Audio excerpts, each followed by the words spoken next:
The emotion at the first surprise and greeting over, the little maiden began at once. So you are come at last to ask after Theo, and you feel sorry that your neglect has made her so ill? For 6 weeks she has been unwell, and you have never asked a word about her.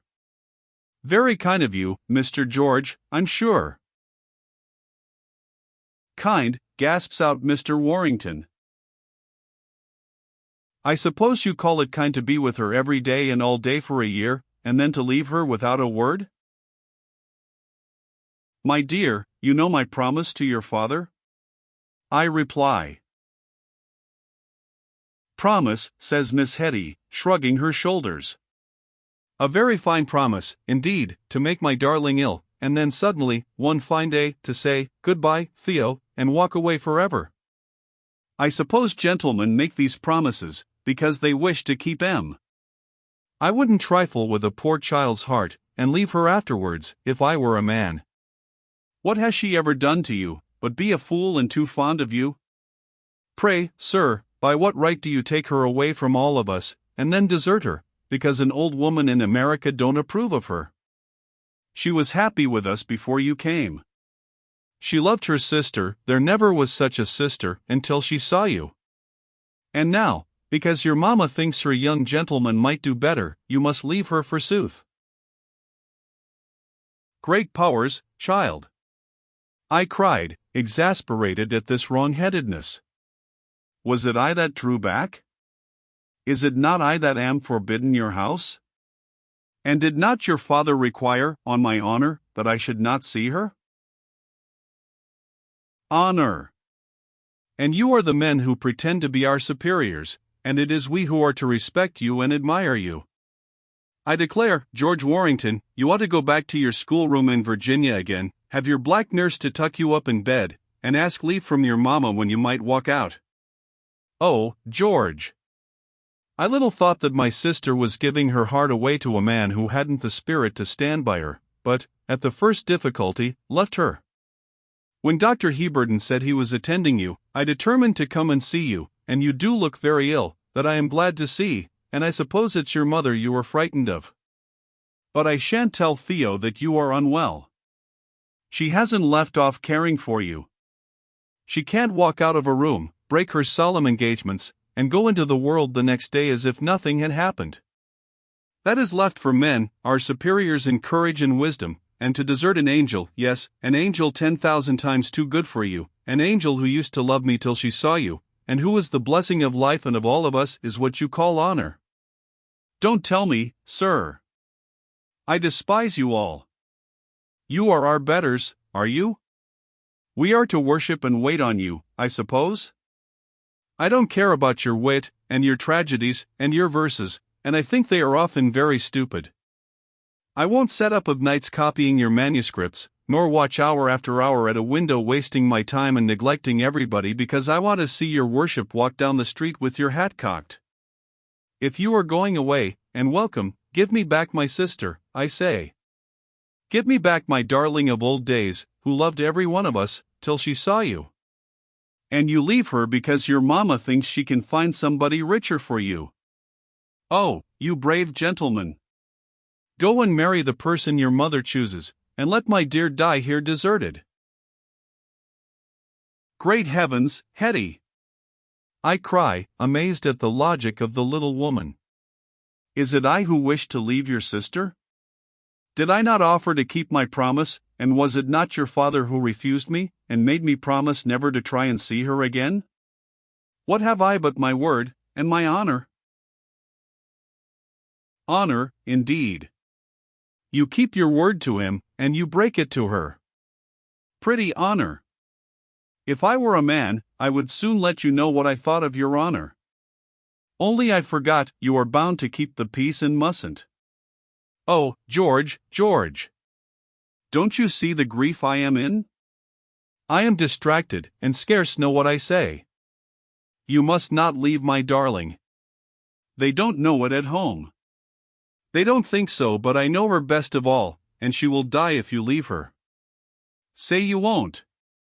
Have pity upon me, Mr. Warrington, and give me my dearest back. Thus the warm-hearted, distracted creature ran from anger to entreaty, from scorn to tears. Was my little doctor right in thus speaking of the case of her dear patient? Was there no other remedy than that which Hetty cried for? Have not others felt the same cruel pain of amputation, undergone the same exhaustion and fever afterwards, lain hopeless of anything save death, and yet recovered after all, and limped through life subsequently? Why, but that love is selfish, and does not heed other people's griefs and passions, or that ours was so intense and special that we deemed no other lovers could suffer like ourselves. Here in the passionate young pleader for her sister, we might have shown an instance that a fond heart could be stricken with the love malady and silently suffer it, live under it, recover from it. What had happened in Hetty's own case? Her sister and I, in our easy triumph and fond confidential prattle, had many a time talked over that matter, and, egotists as we were, perhaps drawn a secret zest and security out of her less fortunate attachment. 'Twas like sitting by the fireside and hearing the winter howling without, 'twas like walking by the Maxi Magno, and seeing the ship tossing at sea. We clung to each other only the more closely, and, wrapped in our own happiness, viewed others' misfortunes with complacent pity. Be the truth as it may. Grant that we might have been sundered, and after a while survived the separation, so much my skeptical old age may be disposed to admit. Yet, at that time, I was eager enough to share my ardent little Hetty's terrors and apprehensions, and willingly chose to believe that the life dearest to me in the world would be sacrificed if separated from mine. Was I wrong? I would not say as much now. I may doubt about myself, or not doubt, I know, but of her, never, and Hetty found in her quite a willing sharer in her alarms and terrors. I was for imparting some of these to our doctor, but the good gentleman shut my mouth. "Hush," says he, with a comical look of fright. "I must hear none of this. If two people who happen to know each other chance to meet and talk in my patient's room, I cannot help myself, but as for matchmaking and lovemaking, I am your humble servant. What will the general do when he comes back to town? He will have me behind Montague House as sure as I am alive, doctor, and alive I wish to remain, my good sir," and he skips into his carriage, and leaves me there meditating. "And you and Miss Hetty must have no meetings here again, mind you that," he had said previously. Oh no. Of course we would have none.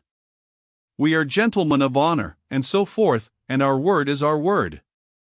Besides, to have seen Hetty, was not that an inestimable boon, and would we not be forever grateful? I am so refreshed with that drop of water I have had, that I think I can hold out for ever so long a time now.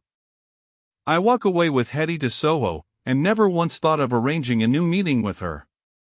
But the little emissary was more thoughtful, and she asks me whether I go to the museum now to read? And I say, "Oh yes, sometimes, my dear, but I am too wretched for reading now, I cannot see what is on the paper. I do not care about my books. Even Pocahontas is wearisome to me." I might have continued ever so much further, when, "Nonsense," she says, stamping her little foot. "Why, I declare, George, you are more stupid than Harry." "How do you mean, my dear child?" I asked. "When do you go?" "You go away at 3 o'clock. You strike across on the road to Tottenham Court. You walk through the village, and return by the green lane that leads back towards the new hospital. You know you do. If you walk for a week there, it can't do you any harm. Good morning, sir. You'll please not follow me any farther." And she drops me a curtsy, and walks away with a veil over her face. That green lane, which lay to the north of the new hospital, is built all over with houses now. In my time, when good old George II was yet king, 'twas a shabby rural outlet of London, so dangerous, that the city folks who went to their villas and junketing houses at Hampstead and the outlying villages, would return in parties of nights, and escorted by waiters with lanterns, to defend them from the footpads who prowled about the town outskirts. Hampstead and Highgate churches, each crowning its hill, filled up the background of the view which you saw as you turned your back to London, and 1, 2, 3 days Mr. George Warrington had the pleasure of looking upon this landscape, and walking back in the direction of the new hospital. Along the lane were sundry small houses of entertainment, and I remember at one place, where they sold cakes and beer, at the side of the Protestant hero, a decent woman smiling at me on the third or fourth day, and curtsying in her clean apron, as she says, "It appears the lady don't come, sir. Your Honor had best step in, and take a can of my cool beer." At length, as I am coming back through Tottenham Road, on the 25th of May, O day to be marked with the whitest stone, a little way beyond Mr. Whitefield's tabernacle, I see a landau before me, and on the box seat by the driver is my young friend Charlie, who waves his hat to me and calls out, "George! George!" I ran up to the carriage, my knees knocking together so that I thought I should fall by the wheel, and inside I see Hetty, and by her my dearest Theo, propped with a pillow. How thin the little hand had become since last it was laid in mine! The cheeks were flushed and wasted, the eyes strangely bright, and the thrill of the voice when she spoke a word or two smote me with a pang. I know not of grief or joy was it, so intimately were they blended. "I am taking her an airing to Hampstead," says Hetty, demurely. "The doctor says the air will do her good."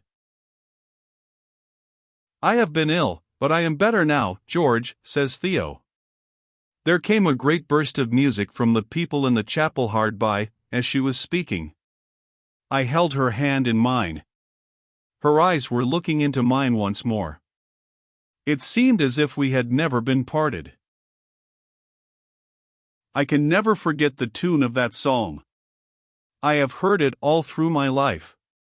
My wife has touched it on her harpsichord, and her little ones have warbled it. Now, do you understand, young people, why I love it so? Because 'twas the music played at our Immerse redintegratio.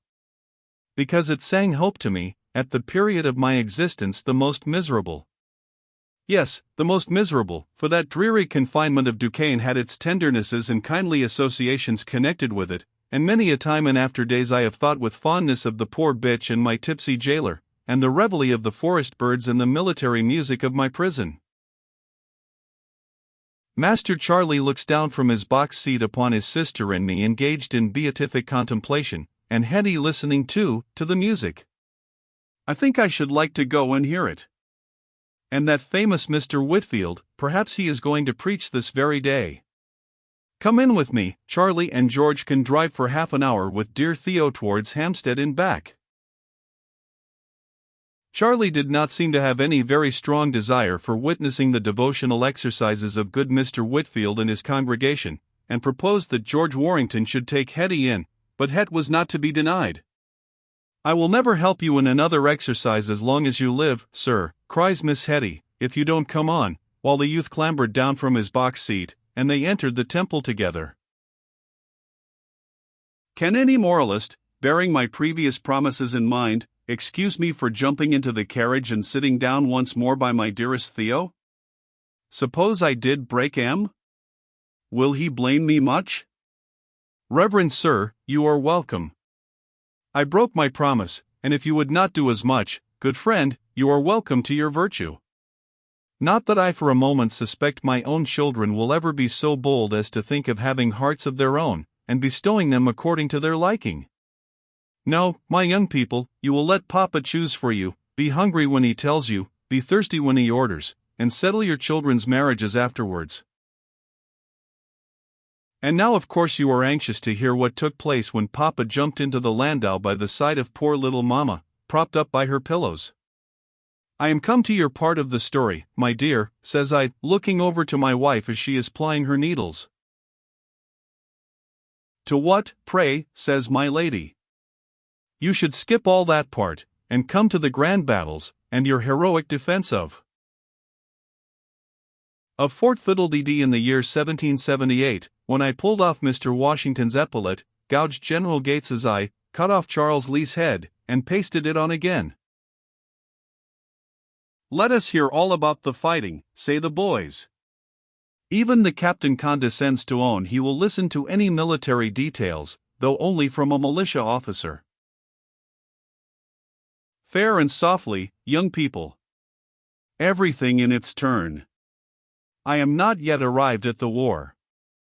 I am only a young gentleman, just stepping into a landau, by the side of a young lady whom I promised to avoid. I am taking her hand, which, after a little ado, she leaves in mine. Do you remember how hot it was, the little thing, how it trembled, and how it throbbed and jumped 120 in a minute? And as we trot on towards Hampstead, I address Miss Lambert in the following terms. Say the girls in a chorus with Mademoiselle, their French governess, who cries, Nous écoutons maintenant. La parole est à vous, Monsieur le Chevalier. Here we have them all in a circle. Mamma is at her side of the fire, Papa at his, Mademoiselle Eleanor, at whom the captain looks rather sweetly, eyes off, Captain, the two girls, listening like nymphs to Ceres to Apollo, let us say, and John and Thomas, with obtuse ears, who are bringing in the tea trays and urns. Very good, says the squire, pulling out the MS, and waving it before him. We are going to tell your mother's secrets and mine. I am sure you may, Papa, cries the house matron. There's nothing to be ashamed of. And a blush rises over her kind face. But before I begin, young folks, permit me 2 or 3 questions. Allons, toujours de questions, says Mademoiselle, with a shrug of her pretty shoulders. Florac has recommended her to us, and I suspect the little Chevalier has himself an eye upon this pretty Mademoiselle de Blois. To the questions, then.